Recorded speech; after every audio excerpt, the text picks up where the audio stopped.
સ્વાગત છે। હું છું હેપી અને હવે જોઈએ આજના મુખ્ય સમાચાર। મહીસાગર જિલ્લાના મલેકપુર ગામે નાયરા પેટ્રોલ પંપ નજીક આવેલા ફોર વ્હીલ વાહનોમાં ગેરેજમાં ભીષણ આગ લાગતા અફરાતફરીનો માહોલ સર્જાયો હતો। આગની ગંભીરતાને જોતા 2 ફાયર ફાઇટરની ટીમે ભારે જહેમત બાદ આગ પર કાબૂ મેળવ્યો હતો। સમયસરની કામગીરીને કારણે સંભવિત મોટી દુર્ઘટના ટળી હોવાનું માનવામાં આવી રહ્યું છે।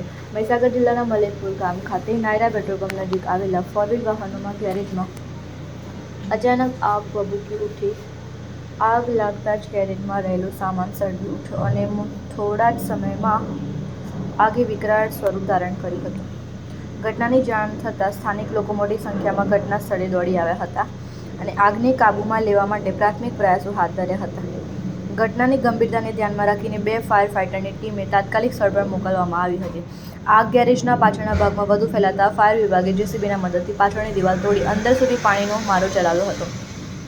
ભારે જહેમત બાદ આગ પર સંપૂર્ણ કાબૂ મેળવવામાં સફળતા મળી હતી। ગેરેજની બાજુમાં જ નાયરા પેટ્રોલ પંપ આવેલો હોવાથી સ્થાનિક લોકોમાં ભયનો માહોલ સર્જાયો હતો। જો આગ વધુ ફેલાઈ હોત તો મોટી જાનહાનિ અને ભારે નુકસાન થવાની શક્યતા હતી।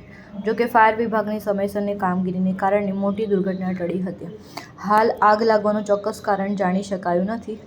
આગના કારણે થયેલા નુકસાન અંગે ફાયર વિભાગ અને સંબંધિત તંત્ર દ્વારા વધુ તપાસ હાથ ધરવામાં આવી રહી છે। રિપોર્ટર વીરભદ્રસિંહ સિસોદિયા, લુણાવાડા, મહીસાગર।